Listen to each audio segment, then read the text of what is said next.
Hey everyone, welcome to your Wednesday update. My name is Nathan. I'm one of your ministers. There's some stuff going on in the world I wanted to bring up. But first, I wanted to point out this Saturday coming up is the auction, and then the day after that, I'm preaching last year's auction sermon. So we auction off a sermon topic, and mine is going to be Louisiana's one-star review. Last week, we had our plant sale and birdhouse sale, and I believe you all raised $5,000, which is great. We got to get to 75,000, but 5,000 is phenomenal. So, just kind of for you to know that. Oh, and then on the 19th, Reverend Sarah Denby Green is going to preach with us. So there's great stuff coming up. But I wanted to talk a little about what is going on university campuses. From me, the person who is not an expert other than having been in college, been in DC when the Occupy Wall Street / Occupy K Street movement started, and I got to kind of watch that come into fruition. And just being a minister who's sort of watched these things, and especially watching how things happened in 2016 here. So I think that there was an internal debate among Jewish people about the relationship with Israel that is not my debate to have, because I'm Unitarian Universalist and it's not mine. There have been protests all over the country and college campuses about this country's support of Israel in what, from everything I can read, feels like a very lopsided attack on Palestinians, not military to military, but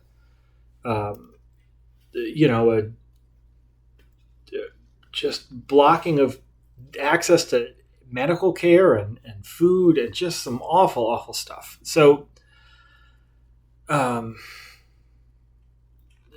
you for generations denounce any group of people as other or not worthy, bad things can happen. And so, but I want to talk about the campuses. So Reverend Chris and I were eating lunch around LSU's campus last week, and we heard that there were some protests, and we thought we would go to be witness. And as is the case often in Louisiana, things are not often talked about if in ways that people can always find out about.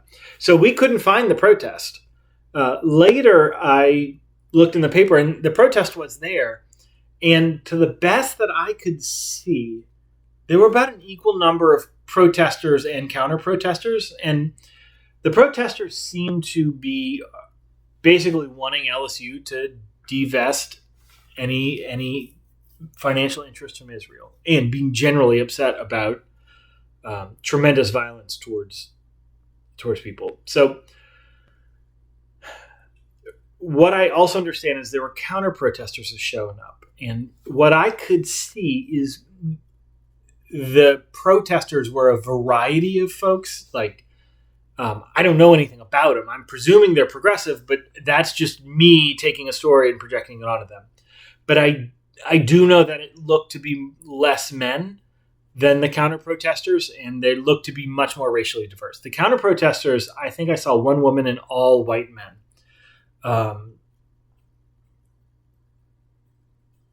And here's what it got me thinking about as it relates to protest. Here's what I've noticed.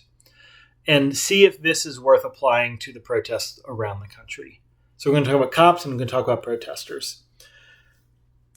I have experienced cops being fairly arbitrary in rules enforced. And once one cop enforces a rule, other cops are going to step in to support them.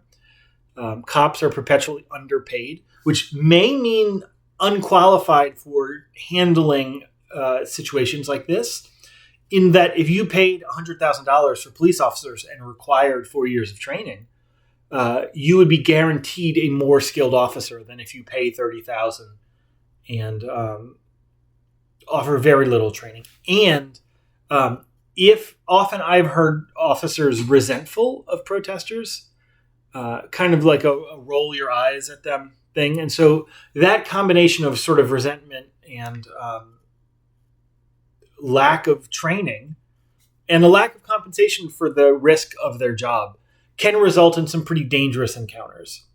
For me, my experience was watching how the police here responded to the protest, the very peaceful protest in 2016. It's hard to be peaceful in the summer. And the protesters were peaceful. And the police did things like line up in a line behind the protesters, march forward to march them into the street, and then arrest them all for being in the street. There were things like that, like a lot of those kind of things. I saw one protest here which was peaceful until the police marched them into someone's property and then charged the property and tore up signs and pointed guns at people. Just a lot of scary stuff. So I don't know any of these situations that are going on around the country. I do know that often police act violently and quickly, and that police will back each other up when one officer escalates. So it takes one officer to kind of encounter a protester and then escalate it. What I know about protesters is often there's a variety. Often it is more intentional than it looks. So often there are people who are intentionally there to, make a nuisance isn't the right word, but, if a group of, I'm not talking about these protests in particular, but, when I saw protesters who would try to shut down the roads to keep people from getting to the School of the Americas or something like that, often there was a handful of protesters who volunteered because they knew what they were doing was civil disobedience and they were likely to be arrested for it.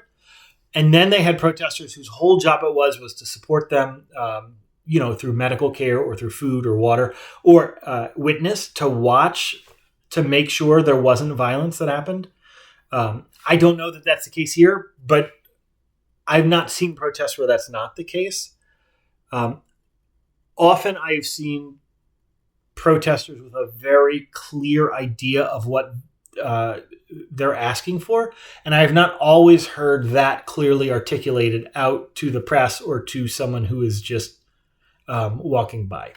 So, and often protests can appear very disorganized. Not to say they are, but they can appear to someone who's walking by. The reason the protest in Baton Rouge really struck me, not in Baton Rouge, at LSU, that I couldn't find, but that to me looked like people who were genuinely having a visceral upset with what LSU is endorsing. And the people on the other side, I don't believe in two sides, but the people who showed up to a protest specifically to disrupt that protest seemed to be more a group of people who were upset that people were upset with the status quo. We often talk about there's people on the right and the left, or there's people who are pro-life and pro-choice, or all of these fake dichotomies. There are no two sides for almost any issue. There are people who are trans who want to exist, and then there are people who don't want them to be seen, right? That's not two equal sides that we're just disagreeing on. If you think we should do sales tax or property tax, that could be two sides, although property tax taxes the rich and sales tax taxes the poor, so that I don't even think is two sides. But I think for us as Unitarian Universalists to look at the protests that are happening in and around college campuses. The other piece, I made notes. I usually don't make notes, but because I have a rule that I will not script these, that I see this more as a conversation, I wanted to be a little more clear with what I was going to say. The other thing I would encourage you to know is I've never been in a protest where the coverage of it was accurate to what happened, which is to say, often they are more peaceful. Often they are more coordinated. Often there is someone who is a designated point of contact with the media and with the police. And often the media or the police do not follow that. And the narrative that is created is often created by a counter-protester or a witness, or just the arbitrary decisions, the arbitrary interpretation of the person covering it for the media. Which is a long way to say, for me, when I see these protests, I do not hear a clear path from anger and outrage, which I think is justified, into what actions could happen so that the protest would end, short of Israel agreeing to a complete ceasefire, which I'm not sure that 50 people at LSU have the power to entirely request. So often when I see protests, I see people not understanding what the ask is, but almost always the ask is there. You just have to know how to listen for it. Often, so in comedy, they talk about punching up versus punching down.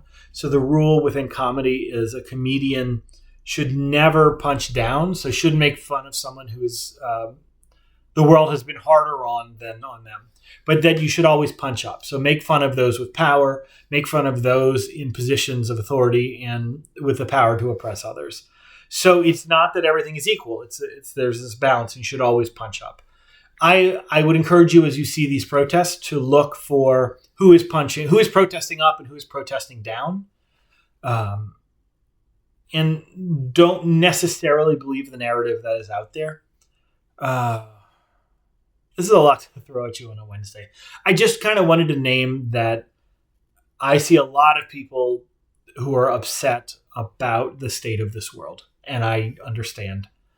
And, I have a colleague and a friend who is from the Middle East, and it has been hard to talk to her. Not hard, like I love talking to her. She's great. But it's been hard to hear the amount of pain that she is going through watching this war. And for me to know that the odds of me being able to speak in a way that is both effective for policy change and effective in terms of being your minister without accidentally saying something anti-Semitic or anti-Arab, or anti-Muslim, which is easy for me because this is not the area that I've spent most of my spiritual or logistical time studying. So it has been very challenging to figure out how to articulate as your minister basically what's going on. So there's a long way to go for me to say.